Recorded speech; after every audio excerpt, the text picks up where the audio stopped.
दोस्तों, स्वागत है आपका न्यूज़ मीडिया मंच पर। इस चैनल पर आमतौर पर मेरा प्रयास ये है कि मैं आपके साथ कुछ और ख़बरें other than monsoon, other than मौसम, यानी मौसम और मॉनसून के अलावा कुछ और ख़बरों के साथ आपसे रूबरू हूँ और आपको ख़बरों की हकीकत बताने का प्रयास करूँ, क्योंकि इस समय परिस्थितियाँ ऐसी हैं कि आप किसी पर यकीन नहीं कर सकते कि वो सच बोल रहा है या किसी का पक्ष ले रहा है। यानी अगर हम फ़िलिस्तीन और इज़राइल के युद्ध की बात करें तो इसमें भी तमाम पत्रकार सच बोलने से बच रहे हैं। सही क्या है वो उनको बोलने की हिम्मत नहीं है, क्योंकि उनका एक नैरेटिव सेट है, उनका एक ऑरा बना हुआ है, उनकी एक लाइन है, स्टैंड है। उस लाइन से इधर या उधर नहीं जा सकते हैं या नहीं जाना चाहते हैं। उससे उनको नुकसान होगा, उनके पॉलिटिकल एफिलिएशन के चलते नुकसान होगा, उनके ऑडियंस का नुकसान होगा। उनकी ऑडियंस अगर सेट हो गई है कि फ़लस्तीन का सपोर्ट करने वाले हैं ये, तो फ़लस्तीन को सपोर्ट करेंगे तभी हम देखेंगे। तो अगर उन्होंने नहीं किया तो नुकसान होगा। अगर इज़राइल का सपोर्ट करने वाले हैं और फ़लस्तीन के पक्ष में कुछ बात कर दी तो वो उनको अनसब्सक्राइब कर देंगे। तो बहुत सारी समस्याएं हैं। फिलहाल इस चैनल पर मैं और भी बहुत सारी बातें करूंगा। किसान भाइयों के काम की बातें करना चाहता हूं, देश के तमाम लोगों के लिए कुछ काम की चीज़ें करना चाहता हूं इस चैनल पर। लेकिन ये भी एक काम की चीज़ है और बहुत सारे वीडियो मौसम तक चैनल पर एक साथ डाल दूं तो आप शायद नहीं देखेंगे। इसीलिए इस चैनल पर मैं आपके लिए लेकर आया हूं 2-3 स्लाइड में 3 बातें करूंगा। पिछले 24 घंटों में किन 20 शहरों में ज़्यादा बारिश हुई है या बारिश हुई है, और अगले 10 दिनों के दौरान देश में किस तरह का मानसून या मौसम का प्रदर्शन रहने वाला है, और डब्ल्यूडी का क्या इम्पैक्ट रहने वाला है, और साथ ही साथ अब तक मानसून की वापसी कहाँ तक हुई है। बिहार में सिर्फ फोर्ब्सगंज के ऊपर उत्तर पूर्वी रीजन में बचा हुआ है, यानी फोर्ब्सगंज से गुजर रही है। मालदा पश्चिम बंगाल में होकर गुजर रही है मानसून की विड्रॉल लाइन। और यहाँ पर आगे बढ़ें तो जो आंध्र प्रदेश का उत्तरी तटीय रीजन है, विशाखापत्तनम, आगे नलगोंडा तेलंगाना में, रायचूर कर्नाटक में और वेंगुर्ला महाराष्ट्र में, ये इस समय मानसून की विड्रॉल लाइन की सीमा है। और ये मानकर चलिए कि लगभग देश के सभी हिस्सों से मानसून वापस लौट चुका है। सिर्फ पूर्वोत्तर भारत थोड़े बचे हुए हैं और कुछ साउथ के रीजन। और अब मैं बात करूंगा कि पिछले 24 घंटों में कहां पर बारिश ज़्यादा रिकॉर्ड की गई है या बारिश हुई है। हटबे, अंडमान व निकोबार द्वीप समूह का एक आइलैंड, एक स्थान जहां पर 37 मिलीमीटर की वर्षा हुई है।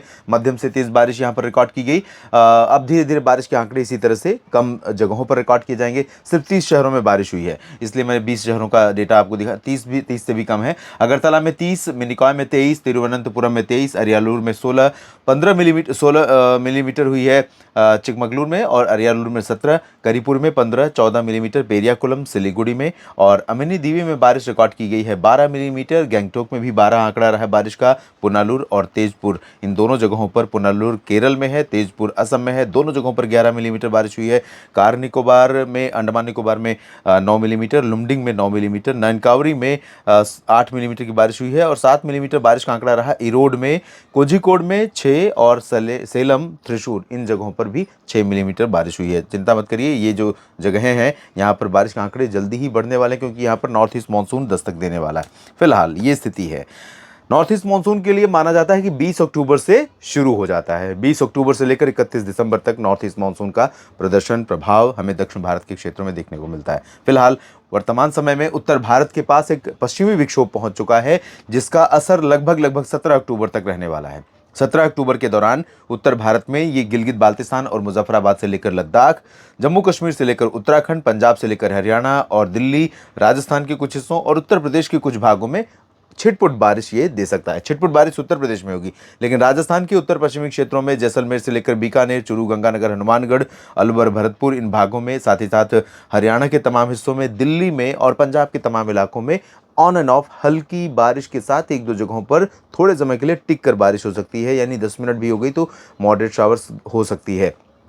लेकिन पॉसिबिलिटी मॉडरेट शावर की बहुत कम है अभी, क्योंकि ये सिस्टम काफ़ी प्रभावशाली है, काफ़ी समय टिकने वाला है। लगातार कंटिन्यू हवाएं आती रहेंगी पश्चिमी दिशा से, और इन हवाओं का असर उत्तर भारत के पहाड़ों पर दिखता भी रहेगा। लेकिन जो सर्कुलेशन है वो बहुत ज़्यादा स्ट्रॉन्ग नहीं है। सर्कुलेशन अगर प्रभावशाली होता तो अरब सागर से नमी चुरा कर ले आता और यहाँ पर जमकर बारिश देता, लेकिन अभी वो स्थिति नहीं आई है। आने वाले दिनों में इस तरह की स्थितियाँ देखने को मिल सकती हैं। जब ये सिस्टम यहाँ पर होगा, उस दौरान उत्तर पश्चिमी दिशा की शुष्क और ठंडी हवाओं हवाओं का असर उत्तर भारत के मैदानी इलाकों में, पूर्वी भारत में बिहार, झारखंड, पश्चिम बंगाल और उड़ीसा, छत्तीसगढ़, मध्य प्रदेश, महाराष्ट्र, गुजरात, इन सभी भागों में इन हवाओं का असर बिल्कुल नहीं रहेगा। इसकी वजह से दिन और रात के तापमान एबव नॉर्मल रिकॉर्ड किए जाएंगे ज़्यादातर जगहों पर। लेकिन जब ये सिस्टम निकल जाएगा 17-18 अक्टूबर के आसपास, उसके बाद थोड़ा सा मौसम ठंडा होना शुरू होगा।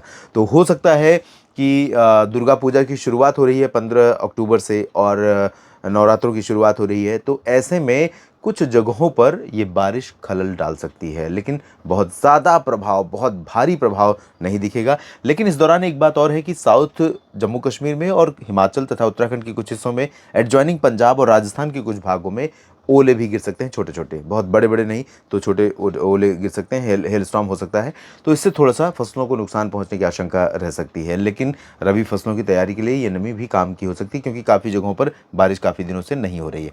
इधर पूर्वोत्तर में ऑन एंड ऑफ बारिश होती रहेगी, लेकिन बहुत कम हो गई है बारिश और बहुत कम होती चली जाएगी। तो इंटेंसिटी वाइज देखें तो बहुत ज़्यादा बारिश होने की संभावना नहीं है। बिहार, झारखंड, पश्चिम बंगाल और उड़ीसा, छत्तीसगढ़, मध्य प्रदेश, महाराष्ट्र, गुजरात के अधिकांश भागों में ड्राई वेदर रहेगा। गुजरात में छिटपुट बारिश हो सकती है। इसके बाद साउथ की तरफ चलेंगे तो यहाँ पर मुंबई के नीचे थोड़ा सा महाराष्ट्र में तटों पर बारिश की संभावना है। गोवा में बारिश हो सकती है और कोल्हापुर, सोलापुर समेत ये सांगली, सतारा का रीजन है साउथ मध्य महाराष्ट्र का। और इसके साथ साथ कर्नाटक के रीजन में कई जगहों पर बारिश होने की संभावनाएं हैं। कर्नाटक के साथ साथ केरल, तमिलनाडु और लक्षद्वीप में इन जगहों पर काफ़ी बारिश होने के आसार दिखाई दे रहे हैं। और यही समय होगा जब यहाँ पर नॉर्थ ईस्ट मानसून सेट होने की तैयारी कर रहा होगा, इसी दौरान 20 अक्टूबर के पहले। फिलहाल इस बुलेटिन में इतना ही। जुड़े रहिए न्यूज़ मीडिया मंच और मौसम तक चैनल के साथ। जानकारियाँ कैसी लगती हैं, अगर आपके काम की हैं, उपयोगी हैं, ठीक लगती हैं तो लाइक और शेयर कीजिए। और चैनल को सब्सक्राइब नहीं किया तो सबसे पहले चैनल को सब्सक्राइब कर लीजिए। आप सभी का इस तरह से लगातार जुड़े रहने के लिए, लगातार सकारात्मक कमेंट करने के लिए और मुझे प्रोत्साहित करने के लिए बहुत बहुत शुक्रिया दिल से। लगातार बने रहिएगा मेरे साथ। धन्यवाद।